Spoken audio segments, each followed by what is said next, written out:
DZRH, magandang umaga Pilipinas sa DZRH Radio, DZRH TV at DZRH Online. Kasama si Kuya Angelo Palmones. Magandang umaga Pilipinas. Gumaganda na po ang panahon, pero suspendido ang klase sa lahat po ng antas ng pasok sa National Capital Region. Mga bata, tuntuan. Extended bakasyon. Atras na tayo ng Setyembre 2024. Ngayon po ay Martes. Sa ulo ng ating mga balita, 11 lugar sa Luzon nasa ilalim ng Signal Number 2 dahil sa Tropical Storm Enteng. Pasok sa eskwela at mga tanggapan ng gobyerno sa Metro Manila at Calabar Zone sinuspindi ng Malacanang. Ilang LGUs nagsuspindi rin ng klase. Mas maagang suspensyon ng trabaho klase kapag may bagyo iniutos ng Pangulong BBM. Mga kapalpakan sa pondo ng DepEd sa ilalim ni BP Sara nabunyag. Mula sa bingong pamamahagi ng computer hanggang sa Nutriba na inaamag lang. 18 crew na sakay ng nasunog na barko sa sagsagan ng bagyong Enteng sa Navotas City. Na-rescue naman ang PCG. Isa patay sa sunog sa Quezon City sa kasagsagan ng bagyong Enteng. Kasama natin ang buong radyo natin FM nationwide, ang ating Action Radio Station sa Luzon, Visayas at Mindanao. 91.7 FM Radio sa Cebu at 94.3 FM sa Jensan. Bagong balita, bagong impormasyon. Kasama si Kuya Angelo Palmones. Magandang umaga, Pilipinas! Sa detalye ng mga balita, 11 lugar sa Luzon ang nasa ilalim ng Signal Number 2 matapos na humina at maglandfall sa kasiguran Aurora ang bagyong Enteng. Ayon sa Pag-asa, kumikilos ngayon ang bagyo pahilag ang kanluran sa bilis na 20 km bawat oras. Taglay ang lakas na hangin 75 km bawat oras malapit sa gitna. Ang pagbugso ay umaabot naman ng 105 km per hour, 105 km bawat oras. Sa forecast pa rin ng Pag-asa, mananatili si Enteng sa kanyang tropical storm category sa panahon ng pagtawid nito sa Northern Luzon at maaari pang lumakas at maging severe tropical storm mamayang hapon o gabi. Nakataas pa rin ang Signal Number 2 sa Ilocos Norte, northern portion ng Ilocos Sur, Apayao, Abra, Kalinga, Mountain Province, Ifugao, Cagayan, kasama ang Bubuyan Island, northern at central portion ng Isabela, northern portion ng Quirino at northern portion ng Nueva Vizcaya. Signal Number 1 naman sa Batanes, rest of Ilocos Sur, La Union, Benguet, rest of Isabela, rest of Nueva Vizcaya, gayon din sa ilang bahagi ng Quirino, northeastern portion ng Nueva Ecija at northern at central portion ng Aurora. Inaasahan ang paglabas sa Philippine Area of Responsibility ng bagyong Enteng bukas pa ng umaga. Nagdulot naman ang landslides at pagbaha. Ang malakas na ulan at dala ng Tropical Storm Enteng, sinabayan pa ng malakas na hangin. Simula linggo ng gabi hanggang kahapon, nag-iwan ito ng death toll na hindi bababa sa 11 katao. Ganyan pa man, mas mababa ang death toll ng National Disaster Risk Reduction and Management Council na umabot lamang sa 2 habang 10 naman ang sugatan. Sa report ng Antipolo City Disaster Risk Reduction and Management Council, 4 daw ang sinasabing namatay dahil sa landslide habang 3 naman ang nalunod. Naganap ang landslide sa Sitio Hinapaw, Barangay San Jose sa Daang Hari, kung saan 2 bahay naman ang natabunan, ikinasawi ng 4 na biktima. Nakapagtala rin ang patay ang bagyong Enteng sa Central Visayas at Naga City sa Camarines Norte, kabilang ang isang sanggol na nahulog sa baha sa kasagsagan ng pagkagupit ng Tropical Storm Enteng. Bukod sa Antipolo, binaha rin ang bayan ng Cainta, Teresa, Tanay at Pilinya dahil sa patuloy na pag-ulan sa lugar. Sisisihin niyo ang bagyong Enteng na nagdulot ho ng mga pagmahat landslide. Sino bang kumalbo ng bundok? Si Enteng ba? Ibang klaseng Enteng yata ang alam kong kumalbo ng ilang mga bundok dyan ho sa bandang Antipolo. Ano ha? Dyan sa may... Sisihin niyo yung bagyo. Yung bagyo talaga naman dumarating. 21 na bagyo dumarating sa Pilipinas. Anong tawag dito? On the average. May climate change. Anong ginawa natin sa bundok? Kinalbo natin. Kaya hindi makapigil ng tubig. Suspendido pa rin ang pasok sa eskwela sa lahat na anta sa mga pampubliko at pribadong paaralan sa buong Metro Manila at Calabarzon ngayong araw ng Martes. Kasama rin sa mga walang pasok ang mga empleyado sa mga tanggapan ng gobyerno alinsunod sa ibinabang kautusan ng Malacanang dahil sa epekto ng bagyong Enteng. Ipinaubayan naman ang palasyo sa pribadong kumpanya kung magsususpindi ng pasok sa trabaho. Sa mga lalawigan naman, kansilado ang pasok sa eskwela sa lahat ng antas, private at public school sa mga sumusunod na lugar. Pangasinan, La Union, Nueva Ecija, Cagayan, pari lamang sa Cagayan. Bayan ng Kalanasan sa Apayao, Aurora, buong Ilocos Sur, Ilocos Norte, Nueva Vizcaya, Quirino, Bataan, Naga sa Camarines Sur, Tumawini at Santiago sa Isabela, Bontoc sa Mountain Province, Dagupan City, Mamburao, Occidental Mindoro, Santa Cruz, Occidental Mindoro, buong lalawigan ng Bulacan maliban sa San Jose del Monte. Sa Tarlac naman, suspendin ang pasok sa Pura, Tarlac City, Capa sa Bamban, gayon din ang Ramos, Moncada at La Paz, Concepcion, Camiling, Hirona, Mayantok, Paniki, San Clemente, San Jose, San Manuel, Santa Ignacia, Victoria at Anao. Sa Zambales naman, suspendido rin ang pasok sa Botolan, Iba, Candelaria, Castillejos. Ganon din sa Olongapo, Palawig, San Antonio, San Felipe, San Marcelino at Subic. Suspendido rin ang klase mula elementary at high school sa mga sumusunod na lugar, Pamplona sa Cagayan at Baguio City. Sa Tugigaraw naman, kansilado ang klase mula kindergarten hanggang grade 12 kasama ang mga estudyante sa Alternative Learning System, habang online classes lamang ang isasagawa sa mga eskwelahan sa Angeles City sa Pampanga. Magandang umaga, Pilipinas! Isikapin naman ng Malacanang ang maagang pagpapalabas ng abiso ukol sa kanselasyon ng klase at mga trabaho bago matulog sa gabi ang mga manggagawa at mga mag-aaral upang makapag-adjust. Ayon sa Pangulong Bongbong Marcos Jr., bagamat may sariling pagpapasya ang mga lokal na pamahalaan sa suspensyon ng klase, iba naman niya ang pag-uusapan kung region-wide assessment ang kinakailangang hindi pumasok. Iginit ang Pangulo, kinukonsidera ang deklarasyon hindi lamang kung papasok kundi ang pati na rin pag-uwi. Siyempre naman, papapasukin mo pagkatapos mahihirapan mo makauwi, ganun din. Maigting na tinututukan ngayon ang pamahalaan ng sitwasyon sa iba't ibang lugar sa bansa sa gitna ng pag-ulan at malalakas na hangin, pagbaha, dulot naman ng bagyong Enteng sa Luzon at Visayas. Ayon sa Pangulong Bongbong Marcos Jr., lahat ng kaukulang ahensya ng gobyerno ay mahigpit na nakamonitor sa galaw ng bagyo habang ang malokal na pamahalaan naman ay nakatutok din sa pagdedesisyon sa kanilang nasasakupan. Nakahanda rin ang mga kagamitan, assistance at mga resources para sa mga residenteng apektado ng bagyo. Bukod dito, sinisiguro din ng Pangulo na nakabantay ang pamahalaan sa dadaanan ng mga empleyado at kung makakapasok at makakauwi pang mga ito sa gitna ng sama ng panahon. Umakyat na sa tatlong nasawi sa Naga City dahil naman sa hagupit ng bagyong Enteng. Sa ulat ni RH18 Ruel Saldico, naitala ang ikatlong casualty matapos na malunod sa tubig bahang isang sanggol sa barangay Kalawag sa Naga. Batay sa investigasyon, pinasok ng tubig ang bahay ng biktima at huli na nang mapansin ng mga magulang na nahulog pala ang kanilang sanggol mula sa higaan. Una rito, sinabi sa DZRH ni PNP Bicol Regional Director Andre Dizon, may dalawa nang napaulat na namatay sa lungsod epekto ng pananalasa ng bagyong Enteng. Ang una, isang 57 anyos na lalaki na nakuryente sa baha, habang ang ikalawa naman ay isang senior citizen na nasawi dahil sa sobrang lamig. Nakahanda na ipamigay ang mga food packs ng Department of Social Welfare Development sa mga sinalanta ng bagyong Enteng. Ayon kay Social Welfare spokesperson Irene Dumlao, mahigit sa 970 million pesos na halaga ng family food packs at mga non-food items ang nakastandby sa mga local government units. Naglalaman ang mga ito ng bigas, iba't ibang klase ng dilata, kape at pati chocolate o tsokolate na tinatayang sasapat sa 2 hanggang 3 araw para sa isang pamilya na may 5 miyembro. Nauna nang nabigyan ng food packs ang ilang lugar sa Bicol Region na siyang nakaranas sa matinding epekto ng bagyo.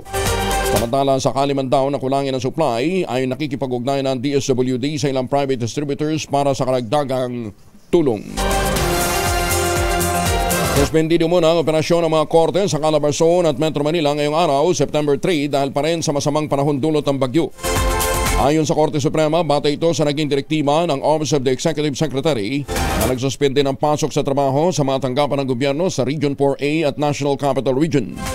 Gayunman, sinabi pa rin ng Supreme Court na dapat ay accessible sa mga abogado at magdudulog sa korte ang kaukulang hotline numbers at mga email addresses. Kahapon nagsuspende ng operasyon ng korte sa Rizal, Cavite, Laguna, Batangas at Bicol dahil pa rin sa bagyong Enteng. Sabi nga ni Justice Max De Leon kahapon on the way na siya sa opisina ng magkaroon po ng suspension ng pasok ang mga korte. Maaga kasing pumapasok si Justice Max De Leon. Yun o naging problema, ha? Nasunog naman ang isang barko sa kasagsagan ng malakas na ulang dala ng bagyong Enteng. Sa report ni Aris 23 Edwin Duque, alas 9 na umaga nang masunog ang isang training ship sa MB Camillian sa may Nabotas Fishport. Ayon sa Philippine Coast Guard, nangyari ang sunog matapos na magkabanggaan ang dalawang nakaangklang barko na tinangay ng malalakas na alon. Hindi kaagad na rescue ang sakay ng MB Camilla dahil sa lakas ng pagragasa ng tubig, pero kalaunan ay ligtas ding nasagip ang 18 crew ng naturang barko.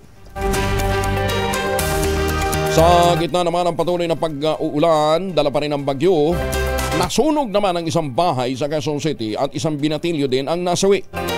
Hindi pa tukoy sa ngayon kung bakit nakaranas ang biktima o hindi nakalabas ang biktima. Gayong may dalawang fire exit naman ang nasunog na dalawang palapag na bahay. Ayon sa mga kapitbahay ng biktima, nasa bahay lamang ito dahil suspendido nga ang klase sa mga paaralan dulot ng bagyong Enteng.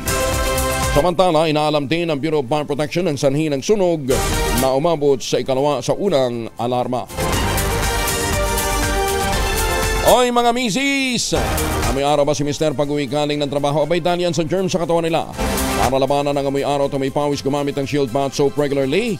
Ang beatable and shield sa paglaban sa germs versus another front may shea butter, pampalambot ng kutis sa presyong abot kaya 12.50 SRP. Kaya naman, rekomendado po ito ng mga nurses ng Philippine Nurses Association. Kaya misis ay challenge yung subukan ng Shield Bath Soap. Galit sa sakit, may malasakit, sulit na sulit. Bagong balita, bagong impormasyon. Kasama si Kuya Angelo Palmones. Magandang umaga, Pilipinas!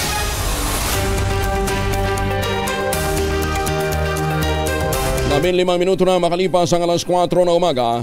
Sumadsad naman ang isang barge sa isang pantalan sa Rosario, Cavite dahil pa rin sa malalakas na alon dulot ng bagyong Enteng. Ayon sa grupong pamalakaya, kumalas ang barko sa pagkakaangkla mula sa Tansa, Cavite at inanod patungong Barangay Wawa 2 sa Rosario. Walang naitalang nasaktan sa naturang insidente pero napinsala ang tulay ng pyera. Ngayon, naitali na ang barge upang mapigilan itong matangay pa ng alon habang patuloy ang pagtutulungan ng Philippine Coast Guard at ang PNP na maresolba ang naturang insidente. Nag-abiso na rin ang mga otoridad na ilikas muna ang mga maliliit na bangka at ang mga residenteng nakatira malapit sa naturang lugar. Napaanak sa kasagsagan ng bagyong Enteng ang isang buntis sa Bordeos, Quezon. Magkatuwang na responde sa bahay ng ginang ang rescue team ng Bureau of Fire Protection at Municipal Disaster Risk Reduction and Management Office sa Barangay Poblasyon. Binuhat nila ang ginang, isinakay sa stretcher saka inilusong sa tubig baha. Madala lamang sa ospital, 1 kilometro ang layo. Ayon kay MDRRMO Chief Garner Jimenez, humingi ng tulong sa kanilang mga kaanak ng ginang matapos na makaramdam ito ng pananakit ng tiyan. Ligtas naman at matagumpay na nakapanganak ang misis ng isang healthy baby boy. Siguro naman hindi ito papangalan ng Enteng. Ay mga mamis! Baka pwede tayong mag-laundry day today ha, pagka medyo gumanda na po ang panahon bandang hapon. Unod no ka ba kapag makapit, madikit at malupit ang mancha? All you need is Pride. Ba't mapahirapan ang self-con sa Pride? Easy at worry-free naman ang laundry. Sa triple stain away formula, tanggal ang matitinding mancha based on test sa chocolate, mud and sample cotton. Gawa po ito ng ACS. Magandang umaga, Pilipinas! Ulat mula sa ating mga kasamahan sa labas ng impilan. Panauhing tagapagsalita sana ng First Gadang Congress sa Nueva Vizcaya na nagpakilalang opisyal pa ng Malacanang. Inaresto ng NBI habang ito po ay nasa stage. Ang dami talagang mga loko-loko ngayon. Bagong balita, bagong impormasyon. Kasama si Kuyang Angelo Palmones. Magandang umaga, Pilipinas! Detalye ng balitang yan mula kay Delios Cesar Seva. Delios, good morning. Magandang umaga Pilipinas. Himas rehas ngayon ang isang 40 taong gulang na lalaki na isa umanong pangunahing tagapagsalita sana sa naganap na First Gadang Congress Nueva Vizcaya. Nito lamang Biyernes sa Carlos Padilla Convention Center sa Kapitolyo ng bayang ito matapos arestuhin ng mga kawani ng NBI dahil sa pagbabalat kayo na isa umanong opisyal sa isang dibisyon sa Malacanang. Sa nameplate nitong nakasulat at nakalagay sa inuupuang presidential table, isa umano siyang Head Deputy Executive Secretary for Legal Affairs ng Palasyo. Sa kasagsagan ng programa, katabi nitong suspect ang mga matataas na opisyal ng probinsya at mga bisita, mga VIP mula sa iba't ibang lalawigan nang arestuhin ito ng mga personahe ng National Bureau of Investigation, Bayombong District Office. Ang pagkakaaresto ng suspect ay bunsod umano sa koordinasyon ng National NBI Headquarters na imbestigahan ng suspect dahil sa hiling umano ng Palasyo ng Malacanang matapos umugong sa kanilang impormasyon na nagpapakilala umano itong suspect na isa umanong kawani ng Palasyo. Sa eksklusibong panayam ng radyo natin Bayombong sa asawa ng suspect, wala umano itong kaalam-alam sa mga illegal na aktibidad ng kanyang asawa. Subalit inamin din ng asawa nitong hindi kailanman lehitimong empleyado ng Palasyo ng Malacanang dahil ang tanungin umano ng asawa ng suspect ang kanyang appointment order ng Palasyo ay wala naman daw itong maipresenta sa kanya. Inamin din ng asawa nito ang mga suot na ginamit itong uniforme tulad ng jacket na may seal ng Office of the President ay pasadya umanong pinagawa lamang nito sa isang gawaan sa Santiago. Ayon naman sa isang naging pahayag ni Virgilio Reganit, agent head ng NBI Bayombong, may request umano for investigative assistance sa NBI ang Office of the President na imbestigahan ang aktibidad ng nasabing suspect na ayon sa kanila ay nagpapanggap umano itong head ng legal affairs ng Office of the President. Nilinaw umano nila na hindi ito konektado sa kanila lalo na't hindi rin ito empleyado. Bilang ebidensya nakuha ng NBI laban sa naarestong suspect, ang pangalan nito sa imbitasyon, tarpaulin at nameplate sa presidential table na may titulong nakalagay Head Deputy Executive Secretary for Legal Affairs ng Palasyo. Inihanda ng kasong usurpation of authority laban sa suspect. At yan ang balita mula sa oras na ito mula sa 104.5 radyo natin Bayombong. Ito po si Adelio Cesar Seva, nagbabalita para sa radyo natin nationwide. Maraming salamat, Adelio Cesar Seva. Lakas ng loob, Guest speaker pa, Manong Lok. Pati pala opisina mo, ginagamit na sa panloloko ngayon, hindi papayagan yan ni Executive Secretary Lucas Borsamin. Kaya doon sa mga probinsya na may mga nagpapakilalang kami ng bahala, lalakad kami dyan sa mga proyekto ninyo sa Malacanang, okay na yan, meron lang mobilization fee, ganun ang tawag nila dyan, may mobilization fee, ako nang bahala, ingat ho kayo. Laking kahihiyan na dampot siya habang nasa presidential table. Ay, Diyos me, meron pang tarpaulin. Eto pa, ipinatawag na ng Land Transportation Office ang motoristang nagpakilalang mayor ng Bulacan para pagpaliwanagin sa gawa ng itong pagdaan sa EDSA bus lane at tangkang pananagasa pa ng traffic enforcer. Pinasisipot ng LTO Central Office sa Quezon City bukas ng umaga ang isang Mayor Perez na nagmaneho ng asul na Toyota Hilux na may plakang NBT 10001 o 1001. Habang kasama rin niyang inimbitahan ng LTO ang registered owner ng pickup truck na si Maria Helenita Gabiola Perez. Ayon sa LTO Law Enforcement Service Director na si Francis Ray Almora, inaatasan ng dalawa na magsumite ng written explanation kung bakit hindi sila dapat suspendehin at kansilahan ng lisensya. Kung hindi sisipot ang dalawa sa LTO hearing, agad na magdedesisyon ang ahensya upang bawiin ang driver's license. Sinita ng traffic enforcer noong nakalipas na linggo ang motoristang sakay ng asul na Toyota Hilux matapos dumaan sa EDSA bus lane. Pero sa halip na ibigay ang kanyang driver's license at ang ORCR, tinangkapan nitong sagasaan ng traffic enforcer. Tumangging ibigay ang kanyang dokumento saka nagpakilalang mayor ako ng Bulacan. Siya daw po si Mayor Perez. Alahong Mayor Perez ho ang Bulacan.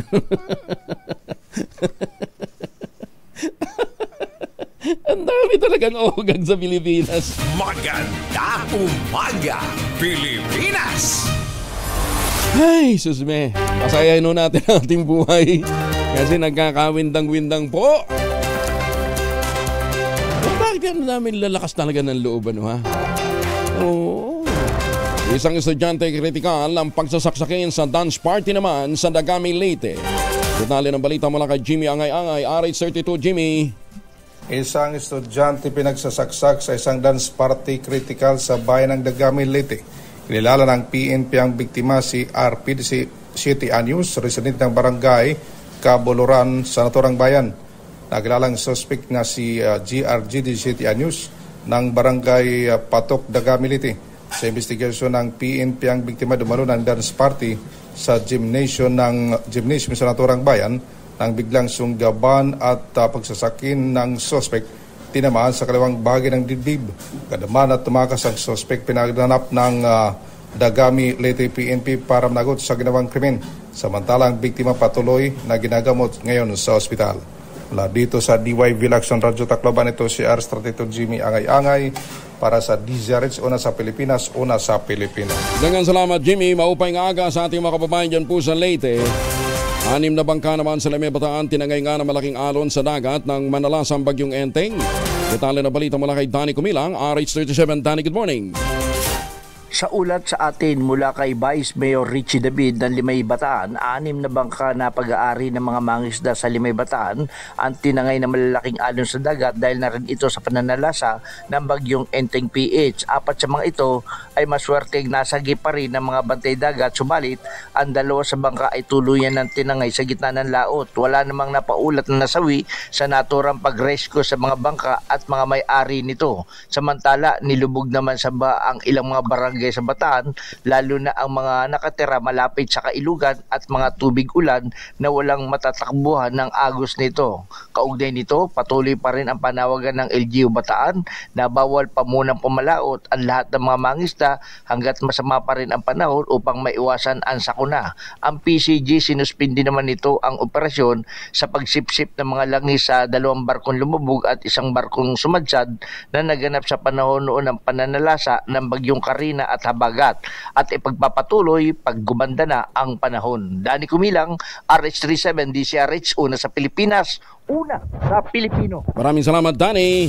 Maganda umaga, Pilipinas! At huwag po nating kalimutan, i-ready po natin lagi ang ating mga emergency kit. Lagyan po natin yan ng proteksyon laban po sa mikrobyo ng ating pamilya, yung pong family alcohol. 2 formulation ng family alcohol na pwede nating pagpiliang ilagay sa ating pong mga emergency kit. Yung family 70% isopropyl alcohol, specially prepared for clinics, hospital, pharmacies, laboratories, pero okay na okay din po yan sa mga households. Very effective yan sa disinfection at sterilization. Ganyan ang bagsik ng family, 70% isopropyl alcohol, maghapon man yung gamitin, no problem. Hindi po manunuyong yung mga kamay dahil meron niyang moisturizer. Yung namang mabangong family rubbing compound improvement cologne, ayan po yung mabangong isopropyl alcohol na ginagamit ng mga masahista, mga barbero, mga doktor, mga nurse, mga kumadrona. Uy, maganda umaga sa mga kumadrona natin, ha? Ginagamit yan for sponge baiting and other cleansing purposes. Family rubbing alcohol parang DZRH subok na sa mahabang panahon, mabibili sa namang butik at convenience stores nationwide. Family rubbing alcohol hindi lang pampamilya, pang sports pa. Bagong balita, bagong impormasyon, kasama si Kuya Angelo Palmones. Magandang umaga, Pilipinas! Klase sa lahat ng antas ng paaralan sa Pangasinan suspendido ngayong araw. Dagupan City, walang pasok pati mga kawani ng pamahalaan dahil sa ulan dulot pa rin ng bagyong Enteng at ng habagat. Detalye na balita mula kay Freddy Pajardo, RH38. Masantos siya kawasanid si Kuya Amin sa ating mga kababayan dyan sa Pangasinan. Freddy. Kahapon ay nagpalabas ng Executive Order number 0094 Series of 2024 ang tanggapan ni Pangasinan Governor Ramon Gico III na nagsasad na dahil sa patuloy na naranasang pag-ulan sa buong lalawigan, dala ng habagat at bagyong Enteng ay suspendido ang pasok sa mga paaralan all levels public and private ngayong Martes, September 3. Ayon sa PDRMO, sa ngayon ay wala pa namang natatanang binabahang lugar dito sa lalawigan. Normal level pa rin ang mga kailugan. Ganun pa man ay todo bantay sila katuwang ang PNP at lahat ng CDRMO at MDRMO sa lagay ng panahon. Ang mga maliliit sa sakyang pandagat ay hindi na pinapayagang pumalaot mula pa kahapon dahil sa malalaking alon sa karagatan. Samantala ang Dagupan Certain City ay nagpalabas din ng Executive Order number 24 na nilagdaan ni Dagupan City Mayor Belen Fernandez ng no classes advisory sa lahat ng antas, private and public schools at maging sa tanggapan ng pamahalaan ngayong araw ng Miyerkules maliban sa mga kawalan ani na kailangan ng kanilang mga serbisyo sa ganitong panahon. Ito si Freddy Fajardo Aristarte, taguulat para sa DCRH, una sa Pilipinas, una sa Pilipino. Maraming salamat, Freddy. 28 na makalipas ang alas 4 ng umaga, dumipensa naman ang Pag-asa. Philippine Atmospheric Geophysical and Astronomical Space Administration. Sa banat sa kanila ni Albay 2nd District Representative Joey Salceda pagdating sa pagbibigay ng babala kaugnay ng Tropical Storm Enteng na nanalasa sa bansa. Una nang sinabi ni Salceda na tila nabigo ang ahensya na magbigay ng sapat na warning sa mga lokal na pamahalaan hinggil sa pagtama ng bagyo. Pero ayon sa Pag-asa Administrator na si Nathaniel Sarbando, hindi sila nagkulang at patuloy na ipinatutupad ang PAR plus 5 rule. Sa ilalim nito, binibigyan ang warning ng State Weather Bureau ang mga partikular na lugar na posibleng maapektuhan sakaling ma-develop ang bilang ng bagyo bilang bagyo ang sama ng panahon kahit ito'y nasa labas pa lamang ng Philippine Area of Responsibility. Binigyan din pa ng Pag-asa na 24 oras silang nagmo-monitor sa tuwing may bagyo kaya hindi nila matanggap ang sinasabi ni Joey Salceda na tinutulugan nila ang kanilang trabaho. Ako po ay saksi. Ako po ay witness kung paano magtrabaho ang mga taga-Pag-asa. Baka yung natutulog ay si Joey Salceda. Dahil Joey Salceda, hanggang ngayon, yung dapat na modernization program ng mga ahensya na katulad ng Pag-asa ng PBOX, matagal nyo nang tinutulugan yun. Sa PBOX nga hanggang ngayon kapapasa pa lamang sa second reading. Mamaya kukuha tayo ng update. Nakita natin kung paano magpuyat yung mga taga-Pag-asa. Ano ha? Hindi ko alam saan nang gagaling yung hugot nitong si Congressman Joey Salceda. Kung ikukumpara mo dun sa kapasidad ng ibang bansa, malayong-malayo pa rin tayo. Pero kung sa galing at sipag lamang magagaling po ang ating mga Weather Bureau, yung ating mga forecasters, yung ating pong mga meteorologists. Bakit kanyo? Yung mga dayuhan, yung mga taga Singapore, dito sa atin nag-aaral diba? Yun nga lang. Sisihin ninyong mga sarili ninyo ng ating mga politiko. Bakit wala tayong sariling satellite hanggang ngayon? Satellite natin, nakikiasa pa rin. Cube satellite natin? Wala yun. Yun po yung mga observation na satellite lang yung mga inilunsad natin. Alam ba ninyo, talo pa tayo ng Bangladesh. Bangladesh, mabuti pang Bangladesh. Mayroong sariling satellite Ang katulad lang natin na walang sariling communication satellite na nailulunsad pa ay Brunei. Kasi Brunei, liit naman diba? Pero ultimo yung mga maliliit na mga bansa na sinasabi nating tinalo na natin. Laho! Sila may matagal ng space program, tayo hanggang ngayon drawing pa rin. Bakit hindi naman pinupondo, hindi prioridad. Katunayan yung mga yung mga equipment ng Pag-asa na pag-iiwanan. Totoo, meron tayong automatic weather sensing technology. Pero lahat ng mga data na ginagamit natin nanggagaling lamang po, hinihingi lang natin, binibili lang natin mula po sa ating mga kalapit bansa. Ayan wala tayong sariling weather satellite. Kaya hindi mo dapat ikumpara yung kapasidad ng ibang bansa, Congressman Joey Salceda. Sabagay, sabi nga ng ibang mga lokal na pamahalaan, pagka may kalamidad, may oportunidad. Kaya hindi ko maintindihan itong dinadaldal ni Congressman Joey Salceda. Gising ka na, Day!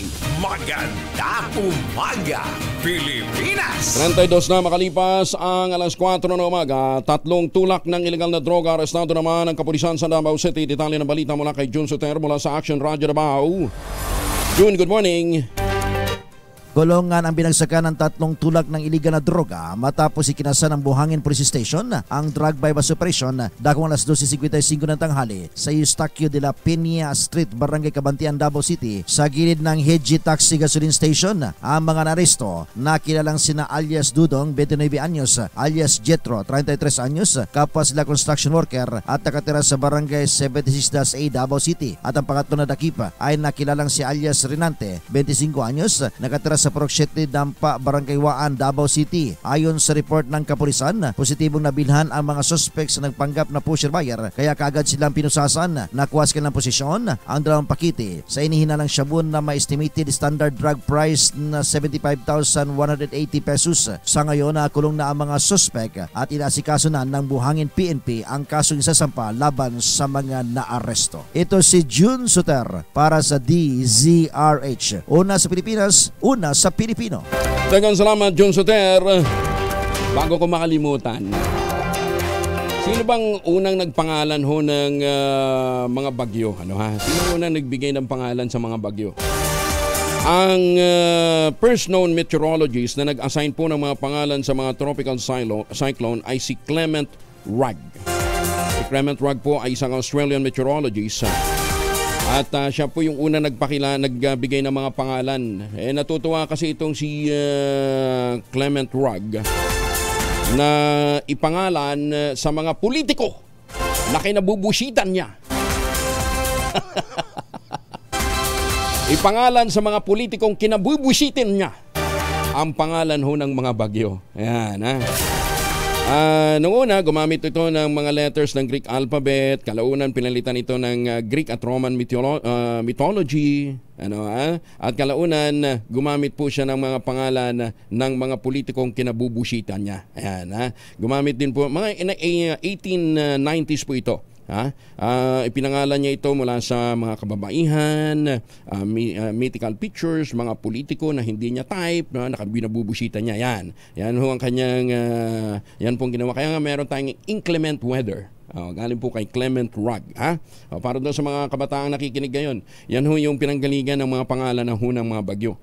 Kaya lang, nung after ho ng World War II, nung ginamit ho ng mga meteorologists ang pangalan ng mga kababaihan, lalong-lalo na yung mga pangalan daw ng kanilang mga asawa, girlfriend, may mga pumalag. Kaya, noong pong 1953, ang National Weather Services ay pinagsama-sama naman ang alphabetical list ng mga pangalan ng mga babae at ginamit ito para sa mga bagyong dumadaan sa Atlantic Basin. Noong 1979 ay naipasok ho ang mga pangalan ng mga lalaki dahil nga sa pumalag ho yung mga kababaihan kung bakit parang sexiest daw po yung pagpapangalan sa mga bagyo. Oo. Kaya naman daw pinapangalan dati sa mga babae yung kasi nga daw hindi mo matukoy. Oo. Hindi mo matukoy yung parang pwedeng magbago, palihis-lihis. Oo. Parang pagka nagsha-shopping, di ba? Yung mga kababaihan, imbis na isang tumbok lang, pang lihis-lihis yan, paikot-ikot. Kahit may listahan yan kuminsan, ay, teka, baka sabihin naman, para may pinaghuhugutan. Magandang umaga, Pilipinas! Ngayon, alam nyo na kung bakit ipinangalan, may mga pangalan ng mga bagyo. Originally, yan po ay dahil sa mga politikong kinabusitan ni Clement Rugg. Magandang umaga, Pilipinas! Alam ho ba ninyo na isa sa mga paraan para ho maiwasan ho natin ang mga pagbaha? Balik ho natin ang mga puno, ang greening ho ng mga bundok.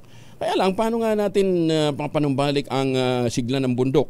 Kung ang mga stakeholders, yung mga magkakahoy, yung mga mag-uuling, yung kahoy na kasing laki na ho ng binte o kasing laki na ho ng braso, pinuputol dahil yan po ang kanilang way of life. Ang nire-recommend natin matagal na, magtanim ho ng kawayan, magkaroon po ng economic mapper zone na tataniman po ng kawayan. Ang sinasabi nila, ala naman hong negosyo sa kawayan. Sino may sabi sa inyo, ala negosyo sa kawayan? Net importer tayo ng kawayan para tayong mga tanga. Di ba? Naging-import tayo ng kawayan para sa iba't ibang mga industriya. Di ba? Pero ito ho, meron hong isang magaling na negosyante na minabuti pang magamit din po ang kawayan, ang bamboo shoots, para sa isa pang industriya. Kasama natin ngayon si Ma'am Mercedes Pelaez Mejia, Managing Director ng Slurs Industries Incorporated. Ma'am Mercedes, magandang umaga po sa inyo. Kumusta na po kayo? Magandang umaga po. Apo. Oo. Ano hong ginagawa nyo sa kawayan? Actually po, dito sa Region 10, kami na yung leader ng kawayan siguro dahil yung NGP po, marami talagang giant bamboo, yung tinatawag nilang butong. Mhm. So, marami yan sa Bukidnon. Dito, yung buong Region 10 talaga, marami siya. So, may isang company po, si Rhizome, ang pangalan. Gumagawa po sila ng engineered bamboo. Mhm. Pero, hindi lang ang kawayan po para sa engineered bamboo. Yung pagkain din po siya, hindi lang siya na-recognize sa ating agriculture. Kasi hanggang ngayon po, nasa DNR pa talaga yung bamboo. Pero tayo mga Pilipino, mahilig tayo kumain ng yung labong. Oo. Kasi sabi. Kaya inisip namin na maganda to gawing negosyo na rin para yung mga tinanim, 1 million hectares kasi sabi ng NGP. Sabi ng NGP. Sabi ng NGP. Oh. So, ganito lang po, simple lang yung program natin. One village po at a time, no? We're going to take care of isang village na may mga 1,000 clumps ng bamboo. One village lang po at a time. Ayusin natin yung pag-market ng bamboo shoot, ayusin ang pag-manage ng mga bamboo. Para dadami po yung shoots. Kasi usually po, yung mga bamboo shoot, ninakaw lang yan. Yun ang nakikita natin sa Sinabi nyo pa, relate na relate ho ako dyan. Dahil yung aming tanim ng mga kawayan sa gilid ho ng mga ilog, meron ho talagang allocation ang kapitbahay. Anyway, ma'am, ganito muna. Gaano karami bang bamboo shoots ang naipoproduce ng isang clump? Depende po. Kasi yung bamboo, di ba, siya? It is a grass. Yes. So, pag grass, basta may tubig po, tapos kung dagdagan nyo pa ng fertilizer, ganyan lang naman ang solusyon, di ba? May tubig, may araw, may pagkain yung halaman. Dapat 12 months in a year, magbibigay talaga yan ng shoot. Tsaka may tubig. Okay. Pag natuyo yan, and we have just na-experience natin po yung drought, talagang maraming kawayan parang namatay na. Pero yung bumalik yung ulan, ayun, nag-shoot na naman siya. Okay. Pero normally po, May to November lang ang shoot season. Pero yung sa tabi ng ilog po, year-round yan. Ma'am, meron talaga. Okay. Ano ginagawa nyo dyan sa bamboo shoots? Sa ngayon po, kasi we are starting from zero talaga, no? So, ngayon, it is still part of the shoot season. We are only in September. So, matagal ko na ito gustong gawin, kaya lang nagka-pandemic pa. So, ngayon, nag-organize kami ng isang cooperative. We're looking at Bisigan, which is the last town in Bukidnon. And the elevation there is mga 1,200. So, medyo malaki talaga yung size ng bamboo shoot dahil based sa elevation po, mas malaki siya. Pag dito sa Cagayan de Oro, sa city, maliit lang siya kasi nasa sea level tayo.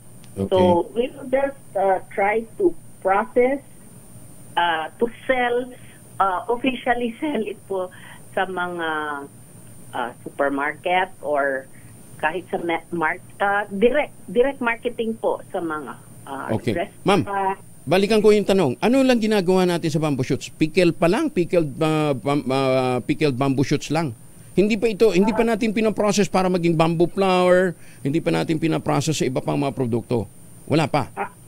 As an entrepreneur kasi, sir, mas maigid yung mas marami tayong ma-harvest na shoots and allow it to reach as many people sa market. Yes. Kasi pag sinabi mong bamboo flour, nagawa tayo ng cookies or even pickles, mas konti yun, sir, kasi hindi basta yung kailangan mo ng extra money para pag-process.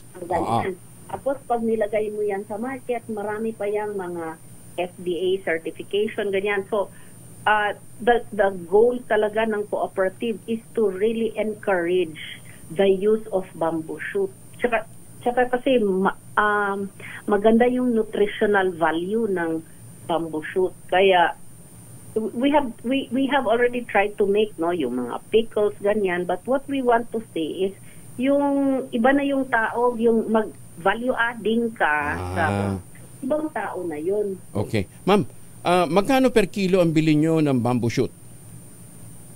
Sa ngayon, sir, I think we can get it for as low as 60 pesos. Wow! Doon sa bukid. Farm gate, ha? Farm gate. Farm gate, 60 pesos. Oo. Oh. Kasi po, nasa tayo, yung talagang production site. Okay, magkano sa market? Magkano nyo na ibebenta? Magkano market price? Yung nakita ko yung retail talaga, kasi yung pag sa wet market lang po, yung lata ng tawag dito, yung sardinas. Yun lang yung measurement, hindi talaga per kilo. Hindi per kilo, okay. 25 pesos ang benta nila. Pero of course, this is already peeled, shredded, tapos kung galing pa yan sa source, dinadala sa market.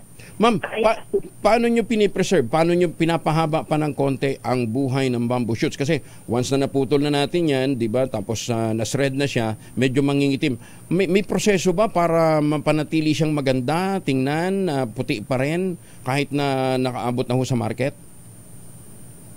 Yung puting-puti po, sir, that's only good kung fresh talaga siya. And maybe kung refrigeration lang ang pag-usapan natin, it can stay refrigerated. Yung na-test ko ay 2 weeks. 2 weeks? No? Pero refrigeration yun. Pero, so that costs money. Nakalagay sa vacuum pack? Sir, hindi, kasi ang gusto nga natin, we're looking at kinukumbinsi natin ang ating mga kababayan na magtanim, halimbawa, marami na silang tanim, tsaka lisod mampod nga magkaon sa labong rapirme, di ba? bisan pag subakan nimo bulad og guan og sardinas, maglisod magyug ka, di ba? Basing masuko sa imuha ang PSA og ang FNRI kay ingnan na, oy, sobra na sa 20 pesos sa isa ka meal, ha? So, ang sinasabi ho natin, meron bang technology that can prolong? Meron. Ayun. Meron. This is called the water retort, no? So, the same as canning. Pwede ilagay sa cans, pwede ilagay sa plastic. There is a special pouch for that, yung water retort na pouch. So, it will extend the shelf life. Actually, may prognosis na kami. Good for 1 year. Wow! The other name that might be familiar is autoclave. Naka-autoclave siya. Naka-autoclave. This process at a temperature of like 120 degrees Celsius. Tapos, shelf-stable na. Hindi na refrigeration ang pag-usapan. Kasi ginagawa na nila yan sa ginagawa na nila sa ubod ng nyog, di ba? Kaya nga may mga restaurant nag-o-offer ng lumpiang ubod ng nyog, di ba? So ibig sabihin may market na. Bakit ka magpuputol ng puno ng nyog? Kung meron kang bamboo shoots, di ba? Mas mabilis yung patabuin ng bamboo shoot kaysa sa nyog para putulin mo lang at mag-produce ka ng ubod ng nyog. Di ba? So mas logical kung gagawa ka ng lumpia, gusto mo mag-develop ng lumpia industry, ubod labong ang gagamitin ho natin. So there's really a market, di ba? Ang kinakailangan lang kailangan magtanim. Ma'am, anong variety regardless of variety? Ang masarap na variety na nakita ko so far is really the giant bamboo. Okay, tamis yan, tamis ng giant bamboo. Mas matamis pa dyan. Kaya lang, existing na kasi yung giant bamboo, tsaka yung diameter ng yung bunggam, malaki. Perting dako, what I saw is 9 inches, yung diameter. Sama kadagko sa batiis lagi. Yes. Opo, ganun talaga siya kalaki. Pero sabi nila, masarap din daw ang tinik, pero may konting pait. Okay, ma'am. Ma'am, Ma'am Mercedes, may website ba kayo that yung ating mga kababayan na interesado ho sa labong production? Mahirap naman kasi na uubusin ho yung labong kasi kinakailangan din talaga may maintain ho mga shoots, ano? Dahil sa totoo lang, ang mahal ng bawat pole ng kawayan ngayon, nabibili ho sa amin ng 400 hanggang 500 per pole, 'di ba? So, tingnan din ho natin yung economies of scale, ano ha? Ma'am, may Facebook ba kayo? May numero that they can call to inquire? Yung kasi kaumpisa lang na pag-organize formal organization, but we are going to be called the Cagayahan Kawayan Cooperative. Cagayahan Kawayan Cooperative. Anyway, sige ma'am, pagka medyo mas established na ho yung cooperative, we'll call you back again. Kaya lang ho namin kayo kinakausap is just to tell them that there's really a big industry awaiting sa pagtatanim po ng kawayan. In the meantime, Ma'am Mercedes, thank you for joining us and good luck po sa venture po ninyong ito. Salamat po. Dagan salamat, ha? Amping kanunay, ha? Thank you. Sige, thank you po. Bye-bye. Thank you. Si Ma'am Mercedes Pelaez Mejia, Managing Director ng Slurs Industries Incorporated. Yun ho ang patunay na meron hong malaking industriya na nag-iintay para po sa bamboo industry.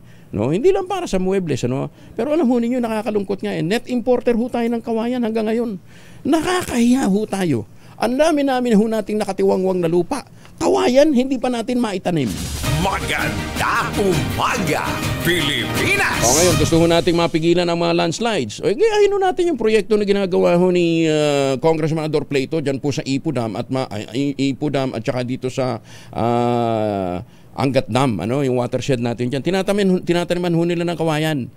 Nagdevelop po sila ng mga ng mga nursery at mga planting material. Ang kanila pong mga trabahador, ang mga gumagawa po diyan ay yung pong mga katutubo. Nabigyan na ng hanap buhay yung mga katutubo.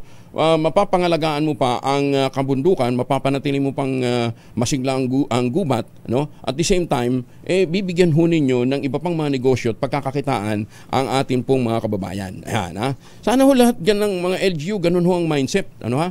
Gaya halimbawa dito ho sa lalawigan ng Quezon, dati umaasa ho sa kopra yung mga magdiniyog. Ngayon, hindi.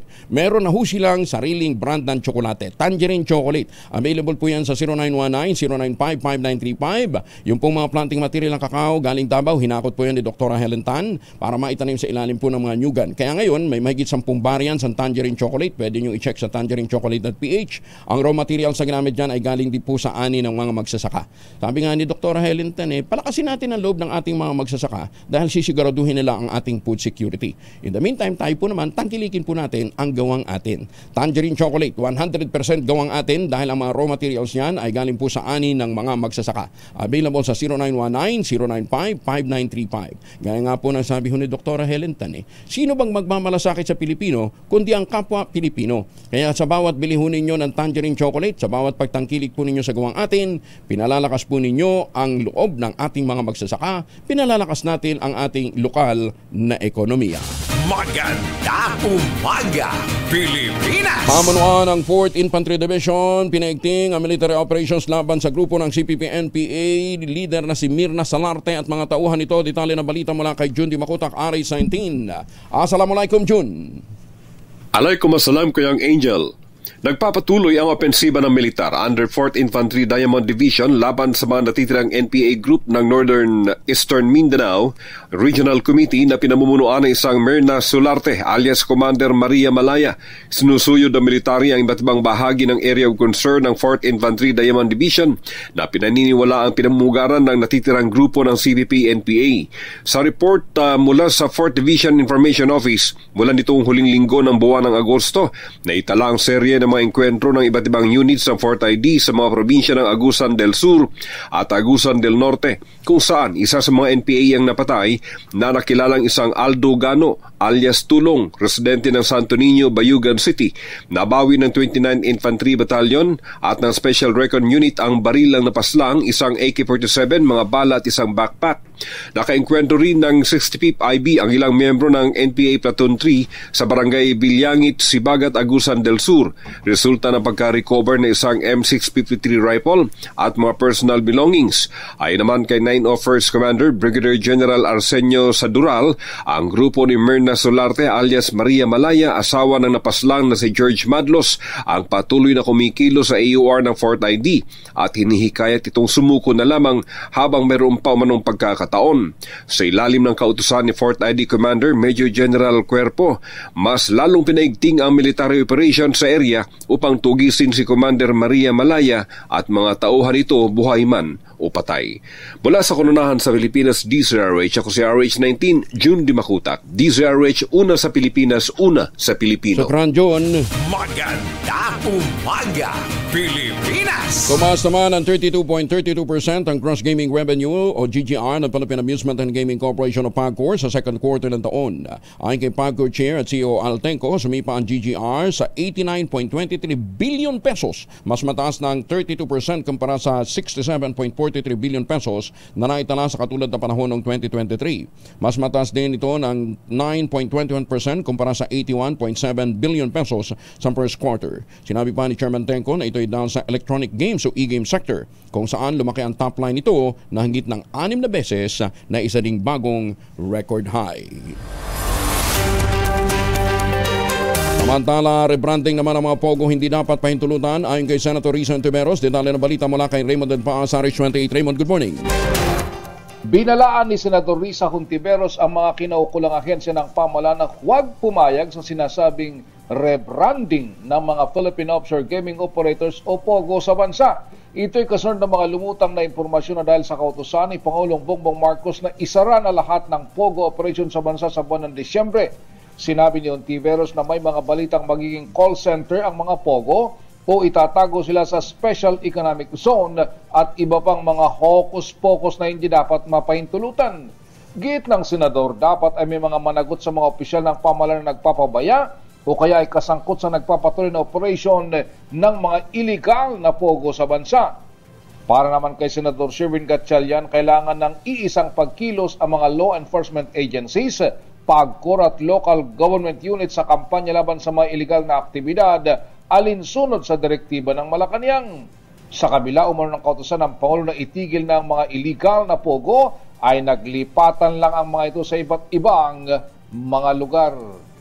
Ito si RH28 Raymond Dadpaas para sa DZRH, una sa Pilipinas, una sa Pilipinas.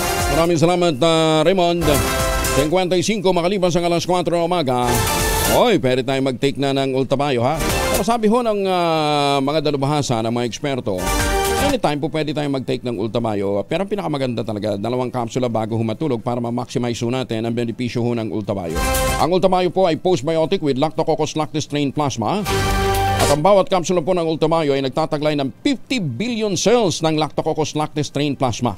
Ito po ay hindi ho kwentong kutsero, inaral po ito ng mga Hapon. Ano, ha? At ito po ay dumaan sa masusing mahabang clinical trial. Kaya sa pagpasok po ng ultamayo o ng postbiotic sa ating katawan, ina-activate po nito ang commander ng ating immune system, yung plasmacytoid dendritic cell. At yan po naman ang nagtataboy ng mga toxin sa ating katawan habang tayo po ay natutulog. Kaya nakatutulong ho ito para sa pagkakaroon natin ng magandang tulog, but at the same time, pinalalakas po ang ating immune system. Ang ultamayo po ay kauna-unahang postbiotic food supplement na rehistrado sa Food and Drug Administration, rekomendado ng mga doktor at ito po ay halal certified. Kung meron ho kayong mga concerns pa po, pwede ho kayong mag-text sa 0917-110-6580. Ito po ay available sa Lazada at Shopee. Siguraduhin lamang galing po ito sa Teoxys Health Ventures. Available din po sa lahat ng Mercury Drug Stores, Amesco Drug, Pasmed Pharmacy, John's Pharmacy at Curamed. Mahalagang paalala ang ultabayo ay hindi gamot at hindi dapat gamitin panggamot sa anumang uri ng sakit.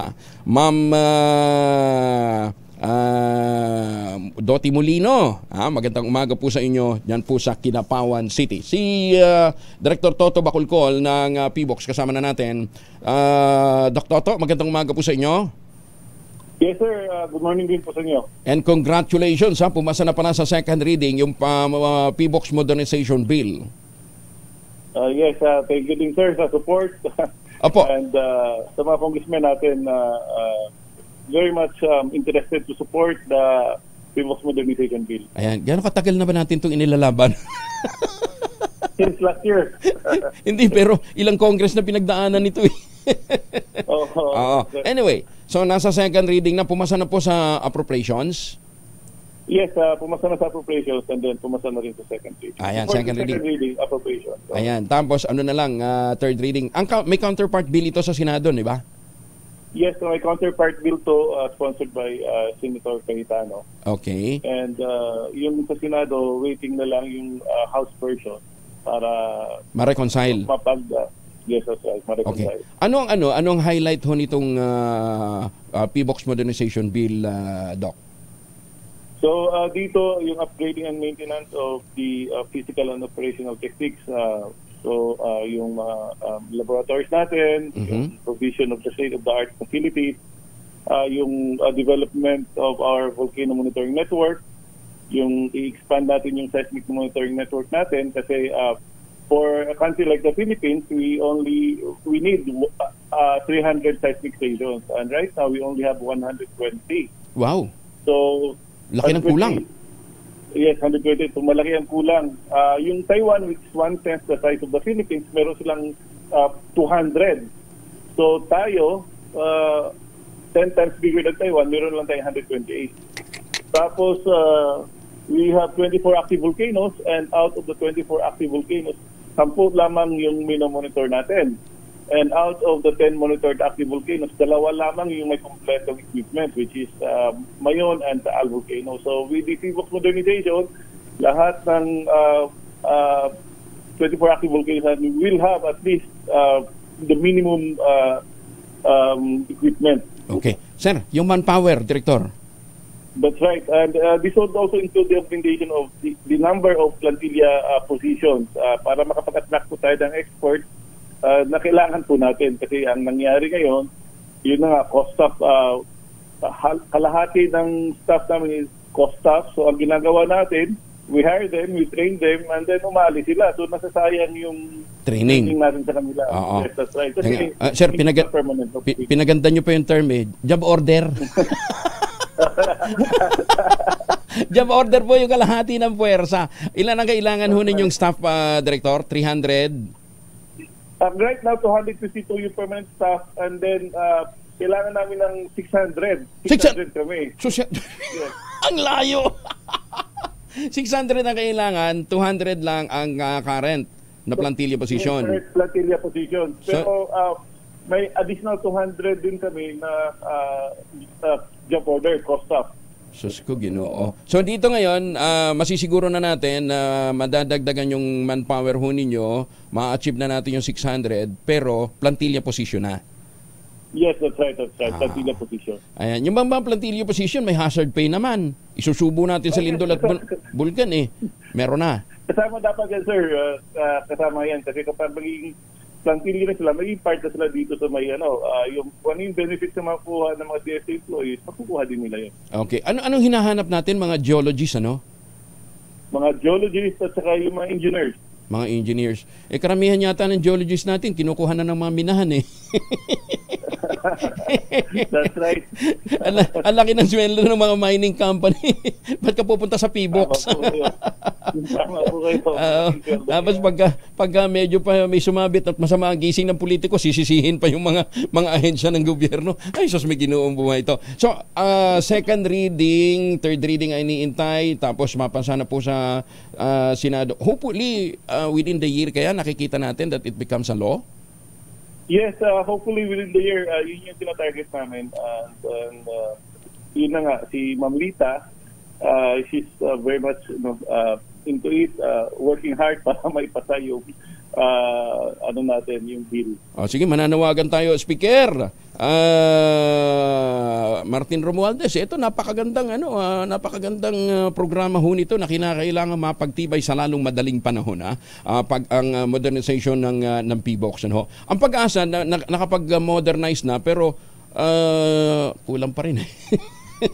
Kailangan pa rin ng upgrading di ba? Oo, ang dami ng mga satellites pa rin natin ng mga satellite, land-based satellite na hanggang ngayon nasira ng mga nagdaang bagyo, kinakailangan din ho talaga ng rehabilitation. But anyway, dito muna tayo sa PBOX. Sana nga po ma-equip ho natin properly yung ating pong mga kawal, yung mga tauhan po ng PBOX na ating isusugod sa mga lindol at saka sa mga pagputok ho ng bulkan na hindi naman ho nakakasiguro na sila ho mabibiyayaan ng mga benepisyo kung sakasakali madisgrasya sila dahil job order ho sila. Ngayon, kapag pumasa ho itong batas na ito, magiging regular na may empleyado na sila. Dok Toto, idasal pa rin natin, ha? Yes, sir. So, maraming salamat sa pag-suporta, sir. Apo, ay, taga muna. Yun daw lahar sa Mayon, nagte-threaten ba dahil sa bagyong Enteng? Yes, that's right. Naglabas kami ng advisory yesterday, 2 days ago, para i-warn yung mga tao na pwede magkaroon ng lahar doon sa mga river channels. Okay. Pero so far ngayon, wala naman? O may flow? Wala naman, wala pa. Wala pang flow?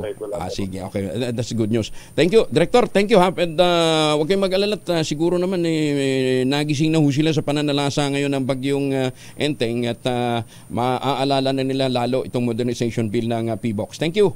Ingat po kayo. Yes, sir. Maraming salamat. Ayan, si Dr. Teresito Bacolcol, ang director po ng Philippine Institute of Volcanology and Seismology, na ang kailangan tauhan ay 600, 200 lamang ang current manpower nila, so the rest ay job order.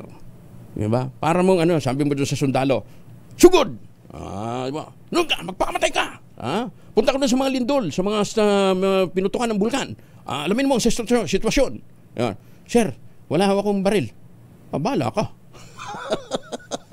Sir, wala po akong combat boots. Magchinelas ka. Diba? Ganun ho. Paano mo nga naman maiinganyo yung pong mga eksperto ho natin na manatili sa Pilipinas? Kaya yun, produce ng geologists, ni-export natin yung geologists na kinukuhang expert ho ng ibang bansa o kinukuha ng mga mining company. Ayun. Kasi nga po, hindi mo, imbis na alagaan mo para yung mga meteorologists natin. Paano hindi ka papiratein? Bukas makalawa, pagka nagising si Joey Salceda, mumurahin ka pa. Nagpapaya na kayo, natutulog na naman sa trabaho nyo. Hindi na nga ho sila natutulog 24 oras nga gising Maganda umaga, Pilipinas! Hindi ko nga alam kung napadalhan man lang ng vitamin C ni Joey Salceda yung mga taga-PBOX Diba? Bago mo kastiguhin. Pero kung naghahanap po kayo ng mga propiedad na mga projects ho ng housing project na wala masyadong problema ho sa mga pagbaha na katulad ho nito, puntahan ho ninyo yung mga proyekto po ng Westchester Realty. Yung si Vera Mabalacat, si Vera Bacolor at saka si Mira. Tsaka yung si Vera Prestige. Ayan na po ang pinakamura ngayong ready for occupancy units ng housing industry with easiest term. 5% lamang ang down payment, pwede pang gives. Ayan. Ang gagawin ho ninyo, magpunta ho kayo sa mag-text kayo. Tumawag sa 0996-501-5555 o sa 0947-434-5555. Kaya lang, bilisan ho ninyo. Dahil uling feedback ho sa atin nagkaubusan, lalong-lalo noong nakaraang last month. Dahil marami na hong bumili ng bahay. Dahil napakalamit lamang nito sa Clark Economic Zone at Clark International Airport. Kaya yung mga empleyadong naglilipatan dito sa may bandang Clark area, doon na ho bumibili ho ng bahay. Pero ano pang iniintay po ninyo? Ito pa rin ang pangarap magkaroon ng sariling bahay sa presyong abot kaya dahil nasa loob po ng township ang iba't ibang mga amenities, pati munisipyo, simbahan, eskwelahan, nandun na po. At kung ngayon pa ho kayo bibili, may chance pa ho kayo manalo ng bagong kotse. So bago ng bahay mo, bago pa ang kotse mo. 20,000 lamang po, all-in down payment, pwede ka na maglipat bahay agad after take-out ng Pag-ibig Housing Loan. Yan po ang inaalok sa atin ng Westchester Realty. Maganda umaga, Pilipinas! 505!